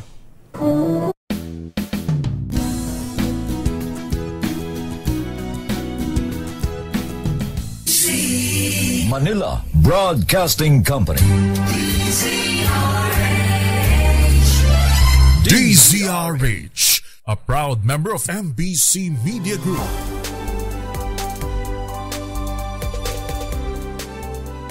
Anim na minuto na makalipas ang alas 5 ng umaga. This time check is brought to you by ACS Manufacturing Corporation, ISO certified, maker of world-class quality Pride detergent. RH! Champion Supra Clean, champion sa linis, champion sa bango. 4.75 SRP na lang. Bagong balita, bagong impormasyon. Kasama si Kuyang Angelo Palmones. Magandang umaga, Pilipinas! Balik tayo sa mga balita. Showbiz muna tayo. Uy, si Ellen Adarna? Buntis nga ba? Tanungin natin si Parang Derek. Detalye na balita mula kay Morley Alinio. Morley, good morning! Gising na ang showbiz, rampa na Pilipinas. Good morning, Kuya Angel. Nagkaroon ako ng chance na makausap si Derek Ramsey. At ang isa sa mga pinagkwentuhan namin ay ang isyong naglalabasan ngayon. Ang tanong, buntis nga ba si Ellen Adarna? Well, hindi diretso, walang pag-amin ng dare-diretso, pero read between the lines, ay buntis nga talaga ang naturang dating sexy actress. Ayaw ikumpirma at ayaw din i-deny nitong si Derek Ramsey ang kanilang magiging anak. Uy, ang chika, girl daw. Ay, bongga yan, ha? Yan ang ating DCRH Showbiz Hottest News. Ito po ang inyong RH47, Morley Alinio. Tuloy-tuloy sa pagbabalita, tuloy-tuloy sa serbisyo. Sama-sama tayo, Pilipino. Babu! Maraming salamat, Morley. Hiniling naman ni House Assistant Majority Leader at Lanao del Sur Representative Sia Alonto Adjong sa Department of Education na papanagutin ang mga supplier ng nabigong pagpapatupad ng kontrata para sa Last Mile Schools Program ng Administrasyon Duterte hanggang sa pamunuan ni Vice President Sara Duterte ang naturang ahensya. Ayon kay Adjong, 50% lamang ng 20.54 billion pesos ang nagamit na may tuturing umanong disservice sa mga mag-aaral sa malalayong lugar. Sa pagtalakay ng panukalang 793.18 billion pesos na pondo ng DepEd para sa 2025, dinundinan ni Adjong ang atrasadong pamamahagi ng kagamitan gaya ng computer set sa ilalim ng LMSP at inikayat ang ahensya na sampahan ng kaso mga supplier na hindi nakatupad sa kanilang obligasyon. Ang naturang pagkantala ay nagsimula noong pang 2020 sa panahon ng Administrasyon Duterte, nagpatuloy hanggang itong 2023 sa ilalim ng pamumuno ni BP Inday Sara at bumaba lamang sa pwesto ng DepEd nitong July 19, pinalitan naman ni dating Senator Sani Angara. Nabigo naman ang Department of Education na sa ilalim ng pamumuno nga ni BP Inday Sara na maipamahagi ang halos 9 billion pesos na halaga ng laptop para at iba pang mga e-learning equipment noong 2023. Sa pagdinig ng panukalang budget ng DepEd para sa 2025, kinumpirma ng Direktor ng Information and Communication Technology Service ng ahensya ang ulat ng Commission on Audit noong 2023 na ang nagastos lamang ng ahensya ay 2.18 billion pesos sa 11.36 billion pesos ng budget nito para sa computer, laptop, smart television set at iba pang e-learning equipment. Si Director Ferdinand Pitagan ay tumugon din sa tanong ni Batangas 2nd District Representative Jinky Luistro kaugnay ng 19.22% utilization rate ng ICT package ng DepEd. Ipinaliwanag naman ni Pitagan na konti lamang ang nagalaw na pondo noong 2023 dahil nakatuon ang atensyon ng DepEd sa paggastos ng 2022 budget nito. Sa pagtatanong ni Luistro, sinabi ni Pitagan na ang kasalukuyang student to computer ratio ay 1:9 at ang teacher to computer ratio naman is 1:30. Ibinunyag naman ni House Assistant Majority Leader at ako Bicol Party Representative Jill Bungalon ang umano'y sabuatan sa bidding ng 8 billion pesos na halaga ng mga laptop at iba pang gamit sa pag-aaral ng Department of Education sa ilalim ng pamumuno ni BP Inday Sara. Ito ang pinahayag ni Bungalon sa pagdinig ng House Committee on Appropriations kaugnay ng 793.18 billion pesos na panukalang budget ng DepEd para sa susunod na taon. Sa pagdinig, binanggit ni Bungalon, Vice Chair ng House Committee on Appropriations, Education Secretary Edgardo Angara, ang napakababang utilization, gayon din ang nakababahalang isyu sa pagbili ng mga laptop at kagamitan para sa mga pampublikong paaralan mula 2022 at 2023. Ang problemang ito ay kabilang sa mga problemang minana ni Secretary Angara mula kay BP Inday. Ang responsibilidad ng pagsagot sa katanungan ng mga mambabatas ay napunta kay Undersecretary for Procurement Gerald Chan na pumalit naman kina dating Undersecretaries Michael Poa at Gloria Mercado. Si Benny Estareja ng Pag-asa kasama na natin. Good morning, Benny. Good morning po Sir Angel, ganyan din sa ating mga taga-subaybay. As of 4 in the morning ay huling namataan sa coastal waters ng Paway, Ilocos Norte, ang sentro nitong Tropical Storm Enteng.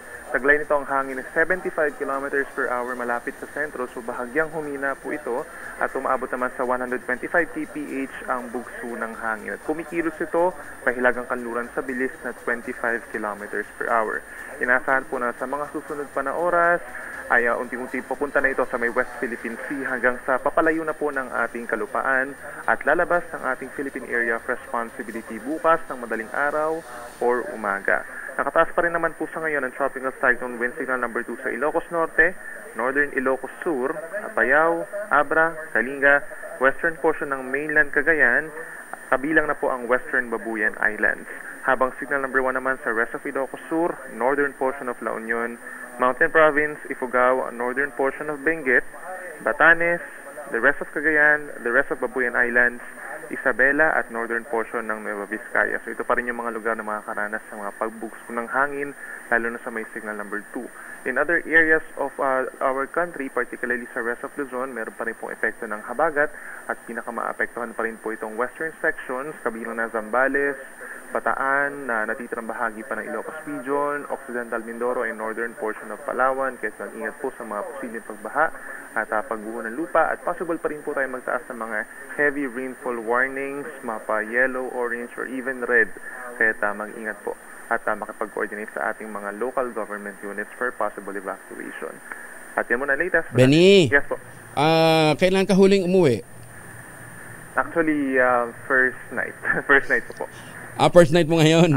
Pero yung mga pinalitan mo, ilang gabi silang nagpuyat dyan? Yung iba, may 4 na araw. 4 na araw, walang uwian, di ba? Oo.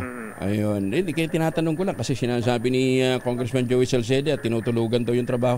Paano tutulugan? Hindi nga umuwi yung mga tao. Ayan. Abaan nyo na lang, pasensya, Benny, ha? Konting tiis na lang. Patawarin natin ang kanilang mga hindi nalalaman ang kanilang sinasabi. Yan. Thank you, Benny. Ingat. Maraming salamat. Si Benny Estrella mula po sa Pag-asa. Magandang umaga sa mga masisipag nating mga taga-Pag-asa, ha? Hindi na kailangan ng Department of Education na manghingi ng confidential fund. Ito naman ang sinabi ni Education Secretary Sani Angara sa pagdinig ng House Committee on Appropriations sa panukalang budget ng DepEd sa 2025. Ayon kay Angara, bukod sa hindi kailangan ng DepEd ang confidential fund, makabubuti rin na niya na iwasan na ito lalo pat na may kontrobersiyang nilikha noong panahon ng dating Education Secretary na si VP Sara Duterte. Paliwanag ni Angara, sakaling mga ilangan ng pondo para rito, kukunin na lamang ito sa line item budget ng ahensya. Alas 5:14 na umaga, nananatiling operational naman ang serbisyo ng Globe Network sa gitna ng pananalasa ng Bagyong Enteng. Tiniyak ng Globe ang sa mga user nito na gumagana pa hanggang sa kasalukuyan ang call, text at data services sa malaking bahagi ng bansa sa kabila ng mga power outages. Pero kahapon po nagkaroon tayo ng problema sa mga Viber, ano ha? Sa kabuuan, sinabi ng Globe na nasa 3% ng lahat ng size ng mga probinsya sa Albay, Camarines Norte, Camarines Sur, Sorsogon, Marinduque, Cavite, Laguna at Quezon ang nagkaroon nga ng network outage. Ngayon pa man, naka-standby pa rin ang Globe para sa restoration operations at inihanda na rin ang kanilang libreng tawag at libreng charging station sa mga apektado ng bagyo. MIAA maagang nagkansila ng mga flights sa NAIA dahil pa rin sa Bagyong Enteng. Nandun si Giselle Ricoport, RH15. Giselle, good morning. Kuya Angel, good morning. Maagang nag-anunsyo ng mga kanseladong flight itong Manila International Airport Authority sa Ninoy Aquino International Airport ngayong araw. Bunsod pa rin ito ng masamang panahong dulot ng pananalasa ng Bagyong Enteng. Ayon sa MIAA, kabilang sa may canceled flights ng Philippine Airlines, PR 2932, 2933 Manila, Basco, Manila at yung PR 2196, 2197 Manila, Lawag at pabalik. Kanselado rin yung ilang flight ng Cebu Pacific, kabilang yung 5J404, 405 Manila, Lawag at pabalik. Pinapayuhan yung mga traveler na regular na tingnan ang estado ng kanilang flight sa official website ng mga local airline. Gayon din yung palagiang pag-check sa kanilang mga mobile phone at mga email account. Ito si Giselle Ricoport para sa DZRH, una sa Pilipinas, una sa Pilipino. Maraming salamat, Giselle. 5:16 ang oras sa buong kapuluan. Dalawa naman ang formulation ng family alcohol na pwede nating baunin. Proteksyon ng pamilya laban sa mikrobyo. Yung family, 70% ay isopropyl alcohol, specially prepared for clinics, hospital, pharmacies, laboratories, pero okay na okay din po yan sa mga households. Very effective yan sa disinfection at sterilization. Ganyan ang bagsik ng family, 70% ay isopropyl alcohol. Maghapon man natin gamitin, no problem. Hindi po manuno yung ating mga kamay dahil meron po itong moisturizer. Yun ang mga mabangong family rubbing compound improvement cologne. Ayan po yung mabangong isopropyl alcohol na ginagamit po ng mga masahista, mga barbero, mga doktor, mga nurse, mga komedrona for sponge bathing and other cleansing purposes. Family rubbing alcohol parang DZRH subok na sa mahabang panahon. Mabibili sa namang butik at convenience stores nationwide. Family rubbing alcohol hindi lang pampamilya, pang sports pa. Maganda umaga, Pilipinas! Hoy, meron tayong mahiwagang tunog. Baka akala nyo dahil masama ang panahon. Ala na, meron! Mahiwagang tunog! Parang bumabagsak lang na mga kung anong bagay. Ano? Ay, bakit ko ba nasabi?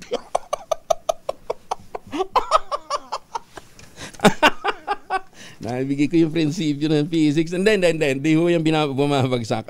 Anyway, ang inyo po... Dalawang items pong hinahanap dyan. Kayo kasi. Ayan, dalawang items pong hinahanap natin dyan. Yung isa, sabi ko na ho kahapon, patimbangan. Anong pinapatong sa isa? Sabi ko na naman. Ano yung pinapatong sa timbangan? Yun na lang pong hulaan ho ninyo. Ayan, basta ang inyong mga sagot, ipapadala po ninyo sa... Ano ba yung text line natin? Wala tuloy yung script ko dito sa ating text line. Yun. Ang text line ho natin, 0919-282-6485. O sige, ano yung pinapatong na yan sa timbangan? Giveaway na yan. 2,000 po naghihintay na premyo sa ating mahiwagang tunog. Sundin ang tamang format ng pagte-text, empty space, name slash, address slash, contact number slash, at ang inyong sagot. Isang beses lamang po maaaring mag-text sa ating text line gamit ang inyong mobile number. Ayan ha. Ngayon doon sa mga sasali sa atin online, kinakailangan meron po kayong sharer badge. Ayan, para mabilang ang inyong sagot. Okay? Maganda umaga, Pilipinas! Inagunahan naman ni Senator Amy Marcos ang groundbreaking ceremony ng 3,300 kilometer na tulay na nagkokonekta sa 7 island village ng Santiago sa mainland Bolinao, Pangasinan.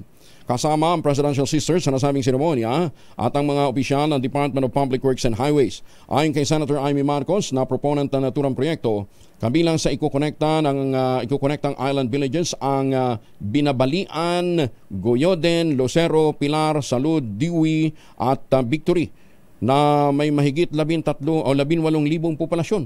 Ngayon ko lang nabalitaan itong mga bayan. Ito meron palang tao ng island village. Binabalian, Goyoden, Lucero, Pilar, Salud, Dewey at Victory. Balak na mababatas na mapabilang ang mga naturang proyekto sa mga flagship program ng national government. Sinabi pa ni Senator Amy na malaki ang benepisyong nililikha ng tulay at pakikinabangan ito ng libo-libong mga residente. Ito'y lalo't kasalukuyan na niyang gumagamit ang mga residente ng bangka para lamang makabiyahe mula at papunta sa 7 nabanggit na mga isla. Idiniin pa ni Senator Amin na delikado ang nasabing moda ng transportasyon, lalo na kapag masama ng panahon o may paghagupit ng bagyo katulad ng pananalasa ngayon ng bagyong Enteng. Maganda umaga, Pilipinas! 5:20 Umaga, Pilipinas! Oy, magandang umaga po sa ating mga suking taga-subaybay, lalong-lalo na dyan po sa Estados Unidos, sa mga taga San Diego, California, sa Las Vegas, Nevada, at New York, USA, sa mga taga-Canada, sa mga Pilipino dyan po sa Hong Kong, at sa mga seafarers po nating naglalayag sa iba't ibang bahagi po ng mundo, lalong-lalo na din po sa mga OFW natin dyan sa Australia, sa New Zealand, sa Middle East, at saka siyempre sa mga nandyan ho sa atin sa Taiwan. Ohayo gozaimasu din sa mga Pilipino dyan po sa Japan. Kumusta na po kayo, ha? At syempre yung ating pong mga suking midnight singers na talagang matindihong pagpapractice para sa kanilang nalalapit na concert dito po sa Pilipinas. At sabi nga ni Ginoong Junyang Bao, yung kanilang lead vocalist, habang tumatagal daw kanilang pagpapractice, lalong sumasama. Lalong sumasama ang kanilang kanta. Ay, nako naman. Christmas song na lang practicein ninyo, ha? Ayan. At doon ho sa mga pauwi ng Pilipinas, magbaon ho kayo ng dagdag na dolyar para pambili ng tangerine chocolate. Huwag na kayong bumili ng imported. Tangerine chocolate po, available po dito sa Pilipinas. Ito po produkto ng mga magniniyog, ng mga magsasaka dito po sa lalawigan ng Quezon. Sa tulong po ni Dr. Helen Tan, yung mga planting material ng kakao galing Davao, hinakot po yan para maitanim ho sa ilalim ng mga nyugan. Kaya ngayon, nagpuproduce sila ng dekalidad na cacao beans para maiprocess upang maging tangerine chocolate. Mga MSMEs na ho sila. May mahigit 10 variants po yung tangerine chocolate. I-check po ninyo sa tangerinechocolate.ph at ang mga raw material na ginamit yan ay galing din po sa ani ng mga magsasaka. Text ho ninyo ang 0919-095-5935 para po sa inyong mga orders. Ulitin natin ang 0919-095-5935. Sabi nga po ni Dr. Helen Tan, sino bang magmamalasakit sa Pilipino kundi ang kapwa Pilipino? Kaya sa bawat tangkilik po natin sa tangerine chocolate, pinalalakas natin ang loob ng ating mga magsasaka, pinalalakas natin ang ating ekonomiya. Maganda umaga, Pilipinas! Gumawa ng kasaysayan ang Philippine Science High School student na si Muhammad Nur Kasib sa prestigious na International Astronomy and Astrophysics Olympiad. Ito ay matapos niyang masungkit ang kauna-unahang gintong medalya para sa Pilipinas sa naturang kompetisyon. Si Kasib ang kumatawan sa Philippine Science High School Central Mindanao Campus. Nagkamit ito ng kampyonato sa IOAA 2024 na ginanap naman sa Rio de Janeiro, Brazil. Ang tagumpay na ito ay ang pangalawang sunod na medalya ni Kasib sa IOAA matapos niyang unang makamit ang makasaysayang silver medal noong nakaraang IOAA sa Poland naman noong nakaraang taon. Congratulations dito po sa batang ito, no, ha?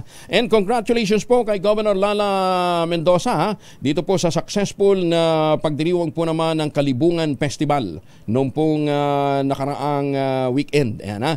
Dami. Tsaka yung concert kinagabihan, dinumog. Nasa mga 70,000 daw po ang mga nagsadya para manood ng konsyerto nung gabing yon sa pakikipagtulungan ito ng iba't ibang mga mambabatas ng North Cotabato. Kasama dyan si Congresswoman Sam Santos at saka yung congressman namin ng 2nd District ng North Cotabato. No, ha? Congratulations kay Gov. Lala Mendoza. Maganda umaga, Pilipinas! 527, magpapatupad ng liquor ban sa Muntinlupa City sa kasagsagan ng pagdaraos ng 2024 bar examinations sa September 8, 11 at 15. Ayon sa Muntinlupa City Government, sakop ng kanilang kautusan ang paligid ng San Beda College, Alabang na pagdarausan ng pagsusulit. Ang ban ay iiral sa loob ng 500-meter radius ng naturang paaralan mula alas 10 ng gabi ng September 7 hanggang alas 10 ng gabi ng September 8. At sa kaparehong oras din mula September 10 hanggang 11 at September 14 hanggang 15. Sa Sabado na ho yan, ha? Ito ay upang matiyak na ligtas at maayos ang pagdaraos ng nasabing bar examinations sa nasabing mga paaralan. Magandang umaga po kay Chief Justice Alex Gismundo at saka syempre kay Court Administrator Raul Villanueva. May buntag po kay Deputy Court Administrator Madraso, Leo Madraso. Maganda umaga, Pilipinas! Nananawagan naman si Senate Committee on National Defense Vice Chairperson Christopher Bongo sa Executive Branch na palakasin ang programa tulad ng Balik-Loob Program ng gobyerno para mahikayat ang mga rebelde na magbalik-loob. Ito ang sinabi ng mababata sa pagtungo ng kanyang malasakit team sa mga komunidad ng Manapas, Northern Samar at nagbigay ng mga grocery packs, snacks, t-shirts, basketball at iba pang mga goods sa may 200 pamilya. Ayon kay Senator Go, hindi niya kayang nakikitang nakikipagpatayan ng Pilipino sa kapwa Pilipino. Dahil kapag may sundalong nasasawi, may nauulilang mga anak nito. At kapag naman ang rebelde namatay, kawawa din ang mga iiwanang pamilya. Naniniwala ang senador sa pamamagitan ng pagpapalakas sa National Task Force to End Local Companies Armed Conflict o NTF-ELCAC, lahat ng mga apektadong lugar ay uunlad, bababawasan ang kahirapan at mabubura ang impluensya ng mga rebelding NPA. Lakaw! Bumuhos na naman ang ulan sa may bahagi po ng Kamanaba. Nandun si Edwin Duque, RH23. Edwin. May buntag Kuya Angel, mag-alos sa mag-isang oras ng medyo bubos yung may kalakasan pag-ulan dito sa bahagi ng Kamanaba. At ganina, inikot natin itong bahagi naman ng Caloocan ng mga binabaha. Pero wala namang pagbaha dahil yung ulan ay hindi naman nakapagdulot ito ng pagbaha dahil hindi naman ito tuloy-tuloy yung pag-ulan na itong pagdabak. Halos mag-isang oras naman yung pinuhos ngayon at kulimlim pa yung balikiran kung hindi alam may mga palatandaan, may mga pakulan pa rin. Samantala, dito sa Malabon ay malaking tulong naman ang isinagawang paglagay ng Malabon City Engineering Office ng karagdagang mga sandbag coil gel at bamboo sticks sa mga lugar na malapit sa nasirang Tulyahan River Wall kahapon. Dito sa may barangay Pinaheros na naging sabi na pag-ulan ng bagyong Sininteg ay kay Genesis Dumahala na naagapan ang pagtaas ng level ng tubig sa naturang lugar. Sa ngayon ay tuloy-tuloy yung construction ng Acacia Pumping Station na katabi lamang nitong nasirang river wall habang nasa proseso yung pagkukumpuni nito. Ang mga sandbag ay nagsilbing protection itong magdamag sa lugar na pansamantalang river wall na ito ay patuloy na dahil sa panalasa ng pag-Sininteg. Samantalang pangsiyonal at epektibo din sa pagpipigil ng rumaragasang tubig itong sandbag na temporary wall na inilagay ng sa Tayuman, Barangay Pinaheros. Ayon sa alkalde, nagkikaugnayan natin sila sa DPWH upang mabilis at matapos na ito construction ng river wall sa lalo madaling panahon. Yung ibang lugar na binahakapang kayo medyo umupa na, tanging yung bahagi naman ng Pangulo Road na siyang medyo mababa, yung patuloy na nakakaranas ngayon ng mga pagbaha. Wala pa rin din sa kamanapay dito kinagulat sa Disa Ritsura sa Pilipinas, una sa Pilipino. Maraming salamat Edwin Duque. Prangkisa naman ng Romblon Electric Cooperative aprobado na ng Pangulong BBM. Ay, magandang umaga sa mga taga-Romblon ha. Mayor Guard Montojo ng Romblon, magandang umaga. Detalye na balitang niya mula kay Rose Babiera. Rose, good morning. Inaprubahan ni Pangulong Bongbong Marcos ang prangkisa ng Romblon Electric Cooperative Incorporation o Romelco na maghahatid ng karagdagang power supply sa 3 munisipalidad sa probinsya. Sang-ayon sa nilagdaang Republic Act 12020, maaaring magtayo, mag-install at mag-operate ng mga distribution system ang Romelco sa mga bayan ng Banton, Corcuera at Concepcion. 25 taon naman ang prangkisa na pinagkaloob sa naturang electric distributor. Nakasaad din sa nasabing batas na inaatasan ng Romelco na gawing abot kaya ang singil nito sa kuryente. Ang Energy Regulatory Commission ang mga ngasiwa sa rate at charges na itatalaga ng distributor. Bukod sa supply ng kuryente, inaasahan ding magbubukas ito ng trabaho sa mga lokal na residente ng Romblon kapag nagsimula na ang operasyon. Inatasan din ng Romelco na magtayo ng mga consumer desk at panatilihing prioridad ang interes ng mga consumer. Magsisilbi itong tanggapan na didinig at tutugon sa mga reklamo ng mga nasabing consumer. Required na magsumite ang Romelco ng taunang report sa Kongreso sa status ng kanilang compliance sa mga terms and conditions ng prangkisa bago magsimula ang operasyon nito sa ika-30 ng Abril at ang hindi pagsunod dito ay may karampatang multa. Para sa DZRH-TV, ito si Rose Babiera. Una sa Pilipinas, una sa Pilipino. Maraming salamat, Rose Babiera. Magandang umaga, Pilipinas! 33 na makalipas sa alas 5 na umaga. Oy, oras na ho natin para mag-take ho ng Ultabayo. Pero sabi ho ng mga dalubhasa, anytime naman po pwede ka mag-take ng Ultabayo. Pinakamaganda, 2 kapsula bago matulog. Ano ba itong Ultabayo? Ang Ultabayo po ay postbiotic with Lactococcus lactostrain plasma. At ang bawat kapsula po ng Ultabayo ay nagtataglay ng 50 billion cells ng Lactococcus lactostrain plasma. Hindi po ito kwentong kutsero. Dumaan po ito sa mahabang clinical trial ng mga Hapon at doon nila napatunayan ang bisa po ng Ultabayo o ng postbiotic. Ang postbiotic po, ang Ultabayo, ang kauna-unahang postbiotic food supplement na rekomendado ng mga doktor, rehistrado sa Food and Drug Administration at halal certified. Ang ginagawa ho nito, pagpasok po ng postbiotic o ng Ultabayo sa katawan, ina-activate po ang commander ng ating immune system, yung plasmacytoid dendritic cell o PDC. At yung PDC po naman, ang nagtataboy ng mga toxin sa ating katawan, tumutulong habang tayo po ay natutulog para lumakas ang ating immune system. Ma-achieve po natin ang napakagandang tulog kaya kinabukasan magkakaroon ho tayo ng magandang gising. Pagka magandang gising, syempre, maganda po ang ating disposisyon kinabukasan. Ayan, ha? Yan po ang mga benepisyo sa atin ng Ultabayo. Ngayon, kung meron pa ho kayong mga concerns, pwede ho kayong mag-text sa 0917-110-6580 para po sa karagdagang impormasyon. Ang Ultabayo po ay available sa Lazada at Shopee. Siguraduhin lamang galing po sa Teoxycel Ventures. Available din po sa Mercury Drug, Amesco Drug, Pasmed Pharmacy, John's Pharmacy at Curamed. Mahalagang paalala, ang Ultabayo ay hindi gamot at hindi dapat gamiting panggamot sa anumang uri ng sakit. 35 na makalipas ang alas 5, si Liza Soberano umalas na daw sa management team ni James Reid? Ay, hindi ko alam. Alamin natin mula kay Gorgie Rula. Gorgie, good morning. Mukhang may problema ngayon ang relasyon bilang talent manager at talent nga na si Liza Soberano at James Reid. Napansin ng mga netizens na hindi na nagfa-follow itong si Liza Soberano sa Instagram account ng Careless PH, ang management team ni James Reid na siyang nag-handle sa kanya. Kapansin-pansin na rin na wala nang ipinopost ang Careless PH sa mga activities ni Liza. Marami tuloy ang nagtatanong kung hinahandle pa ba nila itong si Liza Soberano. Wala pa silang announcement o statement tungkol dito. Kahit si Liza ay wala pa rin sinasabi o pinopost sa kanyang social media account. Tahimik na rin naman ngayon ang career ni Liza at wala pang latest na balita tungkol sa kanya. Ang sabi ay mas nakafocus ito sa kanyang acting career sa Hollywood, pero huli lang siyang napanood sa Liza Frankenstein na hindi naman talaga ito nag-hit sa takilya. Magmula nang umalis si Liza sa management team ni OJ Diaz, parang lumamlam na ang showbiz career nito dahil mas gusto nga niyang ma-penetrate ang Hollywood. Gorgie Rula po nag-uulat mula sa showbiz ng DZRH, una sa Pilipinas, una sa Pilipino. Maraming salamat, Gorgie.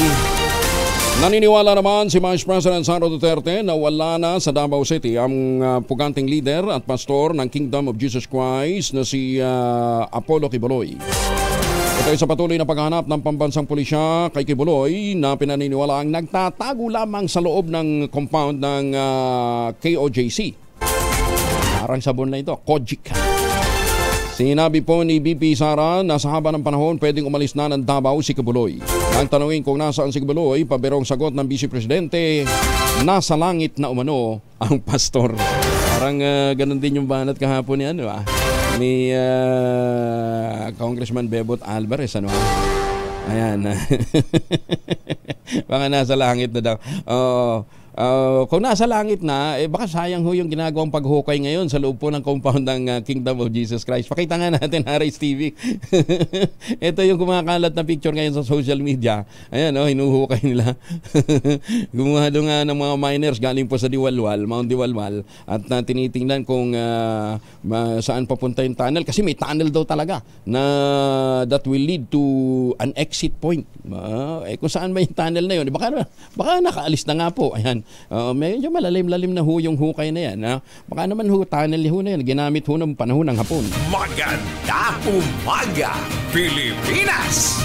Nagpalabas naman ng pahayag si Attorney Harry Roque na sa pagsasampa ng kaso ng Department of Justice laban sa RTC Judge sa Davao City. Sinabi po ni Attorney Roque, tila nakakakilabot ang anunsyo ng Department of Justice Secretary na magsasampa ng kaso laban kay Davao City RTC Branch Judge Mario Duaves. Magugulitang nagpalabas ng Temporary Protection Order o Temporary Protective Order o TPO ang korte sa paghanap ng PNP kay Pastor Apollo Kibuloy upang maprotektahan niya ang mga miyembro ng KOJC. Sinabi ni Roque na pinapatunayan ng aksyon ni Secretary Remulla ang ating bansa ay patungo na sa diktadura o diktadurya. Ipinunto pa nito na ang pakikialam na ito ng ehekutibo sa hudikatura ay isang pagpapatahimik sa magkaibang opinyon at isa ring pananakot na kumukontra sa mga kumukontra naman sa palasyo. Sinabi pa ni Roque na ang TPO ay hindi nagpapawalang bisa o nagkakansela sa warrant of arrest na inisyu ng Pasig City RTC. Magandang umaga, Pilipinas! Habang tumitindi ang hiwaga sa paghahanap kay Pastor Apollo Kibuloy, eto muna. Mahiwagang tunog! Mahiwagang tunog na tayo. Ito, mas madaling matunton, mas madaling mahulaan, mas madaling makita. Hindi nyo kinakailangan ng confidential informant. Ito ng ating mahiwagang tunog. Ayan. Ang clue, ipinapatong na bagay sa timbangan. Kung ano yan pong huhulaan po ninyo. Ang inyong pong mga sagot, ipapadala po ninyo sa 0919-282-6485. Sundin ang tamang format ng pagte-text, empty space, name / address / contact number / at ang inyong sagot. Isang beses lamang po maaari mag-text sa ating text line gamit ang inyong mobile number. At para sa mga sasali sa atin online, kinakailangan kayo po ay may sharer badge. Ayan para mapabilang ang inyong mga sagot. Ngayon, pagkatapos ninyong magbuhat ng isang bagay at ipapatong ninyo sa timbangan, kailangan pagpapawisan kayo, mag-shower ho kayo gamit ang Shield Bath Soap. Maganda umaga, Pilipinas! Alas 5:40. Maganda umaga, Pilipinas! 45 na makalipas ang alas 5 ng umaga. Ay, magandang umaga muna kay Professor Andy Pereria. Prof. Andy, kumusta na ho kayo, ha? Ingat, ha? At saka kay Mayor Senny Mendoza dyan po sa Talisay, Batangas. Makapagbebenta na ng 40 pesos kada kilong bigas ang Department of Agriculture sa mga susunod na buwan. Ayon kay Agriculture Secretary Francisco Chu Laurel Jr., posibleng bababa ng 5 piso kada kilo ang bigas sa Rice for All program pagdating po ng mga imported na bigas. Sabi ni Laurel, kapag bababa ng 45 pesos ang retail price ng bigas sa merkado, maaaring bumagsak din ng 40 pesos per kilo ang bigas sa Rice for All program. Una rito, sinabi ng kalihim na posibleng bumagsak ang presyo ng bigas pagsapit ng Oktubre kapag nakamit ng sapat na bilang ng mga imported na bigas. Seguridad, kapakanan ng mga manggagawa dapat tutukan sa kabila ng malakas na pag-ulan ayon naman sa Trabaho Party List. Detalye mula kay Edniel Paro sa RH52. Edniel, good morning.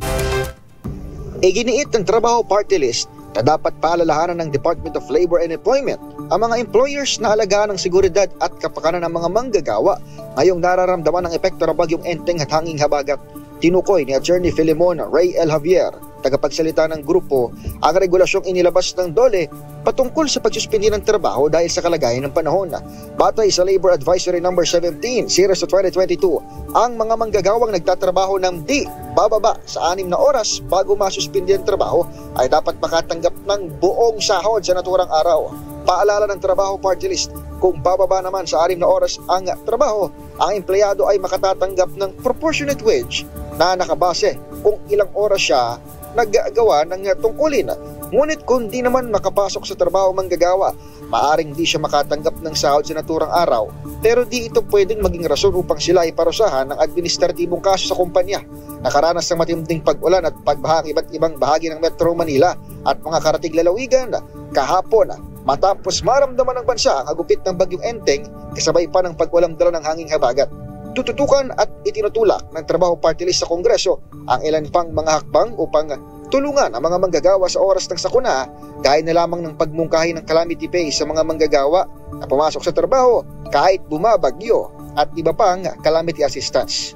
Ito si Edniel Parosa, nag-uulat para sa DZRH, una sa Pilipinas, una sa Pilipino. Maraming salamat, Edniel. Samantala, may sitwasyon tayo sa Cordillera. I-update tayo ni Romy Gonzales kaugnay po ng pananalasa ng bagyong Enteng. RH41, Romy Gonzales na yung bagdabigat, Romy.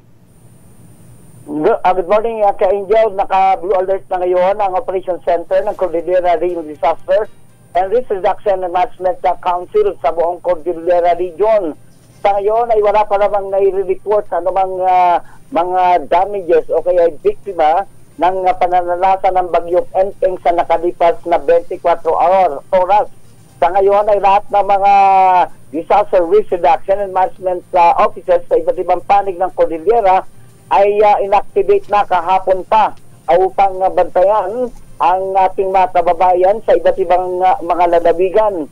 Sa ngayon ay patuloy na bukas pa naman itong mga pangunay lansangan pakyat at pababa ng Baguio City na tulad ng Cannon Road, Marcos Highway at Naguilian Road. Subalit pinapayuhan ng Department of Public Works and Highways itong ating mga kababayan na nais madumaan sa Cannon Road na kung malakas ang ulan, medyo iwasan muna itong naturang lansangan sapagkat lubang mapanganib tuwing ganitong masama ang panahon.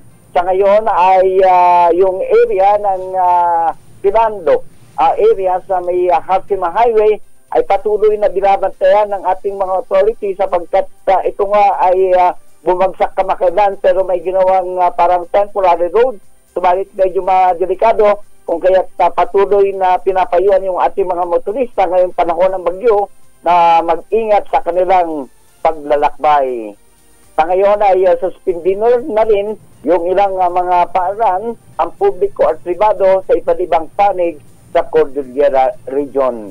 Ito si RH41 Romy Gonzales para sa DZRH. Una sa Pilipinas, una sa Pilipino. Maraming salamat, Romy Jose Aguina. Pero kung naghahanap po kayo ng bahay na malayo ho sa baha, Ito, St. Monique Ballet, the most prestigious project sa Binangonan, Rizal. Ang taas ho niyan, ha? At meron ho silang bagos latest model ng townhouse, yung Bianca. 2-story po yan, dalawang kwarto, po pwedeng hanggang 3 kwarto, pero meron hong balcony. Pagbukas ho ninyo ng pinto ng inyong balcony, ang bumungad sa inyo, nature kaagad, malamig na simoy ng hangin, tsaka magandang tanawin. Available po ito through Pag-ibig Financing, less than 20,000 pesos ang monthly amortization at 30 years to pay. Para po sa karagdagang impormasyon, mag-text po kayo sa 0917-719-7908 para po sa karagdagan detalye. Ulitin natin, 0917-719-7908. Yan napakagandang investment opportunity at napakalapit lamang po sa iba't ibang mga palengke, mga eskwelahan at iba pang mga amenities ay available din po sa loob mismo ng township. St. Monique Ballet, the most prestigious project ngayon sa Binangonan, Rizal. Maganda umaga, Pilipinas! Pinangunahan naman ni House Speaker Martin Romualdez ang pagpapalabas ng 390 million pesos na tulong pinansyal sa mga mahihirap na Pilipinong naapektuhan ng pagbaha dulot ng bagyong Enteng sa Metro Manila at Calabarzon. Alinsunod dito sa kautusan ng Pangulong Bongbong Marcos Jr. at sa ilalim ng ayuda para sa Kapos ang Kita program ng Department of Social Welfare and Development o DSWD. Katuwang ang Tingog Party List ngayong araw naman, nakatakdang ipamahagi ang 35,000 food packs na naglalaman ng mga dilata, noodles at mga bigas. Ipamamahagi ngayong araw sa evacuation center ng National Capital Region at Rizal. Ayon kay Speaker Romualdez, batid niya ang hirap ng magkasunod na hamon na kinakaharap ng mga nasalanta. Kaya't siyempre dapat maghahanda lagi ang gobyerno na umagapay sa mga apektado ng kalamidad. Maganda umaga, Pilipinas! 9 minuto na lamang bago mag-ACS na umaga. RH number 1. Umaga, Pilipinas! Ay, magandang umaga din kay Dr. Kim Tan. Doc Kim Tan dyan po sa Lucena, Kumusta na daw po kayo? Sabi ho ng inyo pong mga kababayan dyan sa Lucena City, Doc Kim Tan. Wala pang isinusumbite na counter affidavit ang dismiss Mamban Tarlac Mayor na si Alice Goo kaugnay ng subpina na inihain laban sa kanya. Ayon kay Comelec Chair George Garcia, wala pa silang natatanggap mula sa kampo ni Goo pero kung makapagpapasa ito ngayong araw, hihintayin ng ahensya. Matatandang inuprobahan ng Comelec ang hirit ng kampo ng dating alkalde na palawigin ng petsa ng paghahain niya ng counter affidavit mula August 27 hanggang nitong September 1. Kaya lang mukhang missing in action na rin Ala na rin sino magnonotaryo kung saan man siyang bansa naroroon, sige, tingnan na lang natin. Tiniyak naman ang Pangulong Bongbong Marcos sa pagdiriwang ng ika-56 na founding anniversary ng Presidential Airlift Wing. Ang buo at patuloy na suporta ng administrasyon sa 250th Philippine Air Force Airlift Wing upang maitaguyod ang kanilang hanay, kapakanan at kalusugan at magampanan ang kanilang tungkulin.